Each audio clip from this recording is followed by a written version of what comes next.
the government. It loves you and wants to keep you safe and well. It even wants to make paying taxes, fines, and court costs easier for you. How? Well, you'll need to meet your straw man.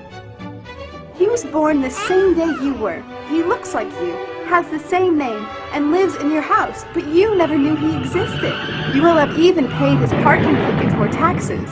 The worst part? He's been dead from day one. From every birth certificate, a legal personality, or legal fiction, is created with the same name to confuse little old you into thinking it's you. So, there's a human you and a paper you, or as it's commonly known, a straw man. So when it seems like government officials, court clerks, or the police are speaking English, they aren't. They're speaking legalese, designed to make you agree to verbal and written contracts without even knowing about it, all spun from Black's Law Dictionary. For example, when the police say, "Do you understand?" you'll say, "Yes." What they are really saying is, "Do you stand under our authority?" Oops-a-daisy, you just created a verbal contract with them. Oh, you clever government. Did you know that whenever you register something, you are handing over title to the person you register it with? That's right. Whenever you register something with the government, they assume it belongs to them.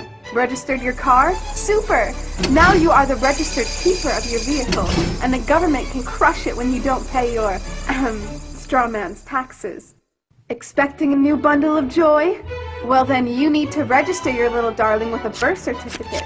Then they can start the process all over again and create a new straw man for your little one. Isn't that great? So when Junior grows up, he'll be able to generate revenue just like you have. When you notify on your baby by signing the birth certificate, your child becomes a ward of state, and if the government doesn't like what you're doing, they'll assume it's okay to take the child away, or make new rules for things they don't like. Not enough school? Smacking your child? Shouting too loudly? Then it's off to social services for the little one. When you get a bill, it's sent to you, but belongs to your straw man, not you. That's why bills, fines, and summons start with Mr., Mrs., or Ms. Sometimes you'll see your surname in capitals, just like on a gravestone. That's because your straw man is dead, and just a silly piece of paper, created before you could comprehend or even consent to it. When you go to court, you represent your straw man, so you, the human, take on any costs, fees, taxes, and fines involved for the straw man. The human you doesn't even need to pay them. But you made a contract with the court by appearing on behalf of your legal personality or straw man, just like the government knew you would. Confused? Well, don't worry. The government doesn't want you to know anyway. If you knew, you'd stop paying things like council tax and parking tickets. Because when you go to court, you are representing your straw man. You are you, alive and made of flesh and blood. Your straw man, or legal personality, is a piece of paper created from your birth certificate. And you think it's you. What a silly Billy. This is a certified true copy of my live statement of birth.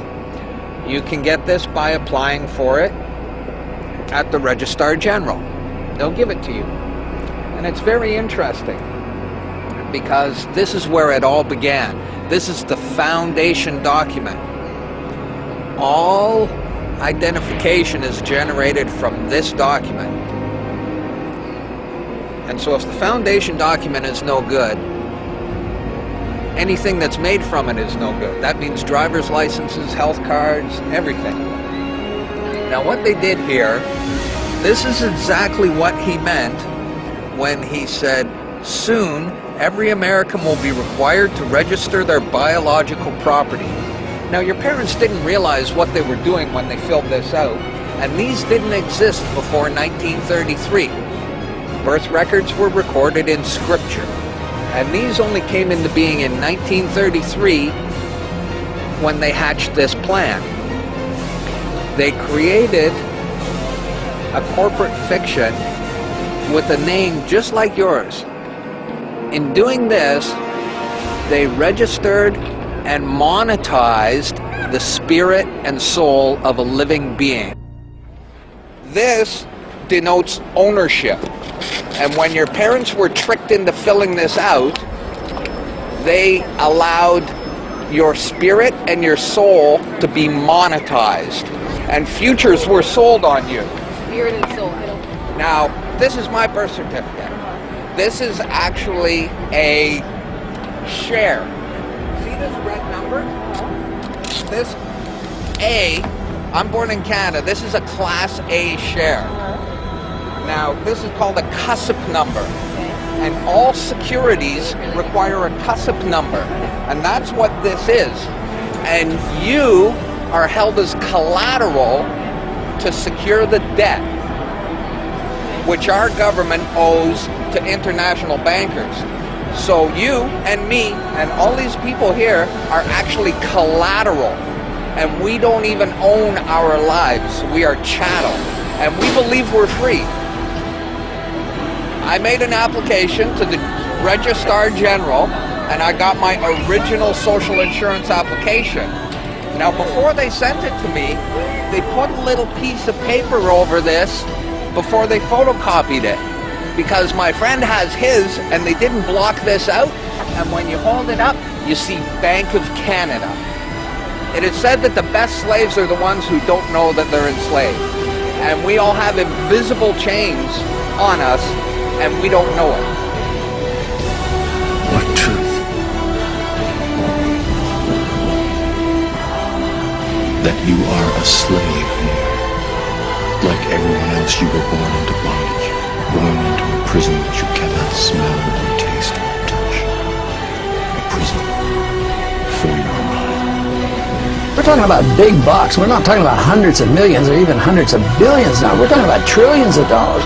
The obligation is immeasurable. Nobody can measure it. This door's wide open now. It's gonna happen, whether you like it or not. Do you notice that they have the same amount of ink on them? Do you notice that they're made out of the same virtually worthless stuff? It's paper. Did you get it? It's paper. When we create money, we have created an instrument of value that has no value of its own.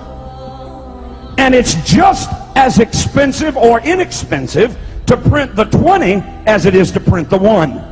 In January of 1913, in December of 1913, he signed the Federal Reserve Act, bringing the Federal Reserve System into place in America, and did what Thomas Jefferson said must never happen. He took the control of the money away from the people by taking it away from the Congress and gave it to a group of private individuals who have to pay taxes on the money they loan the government.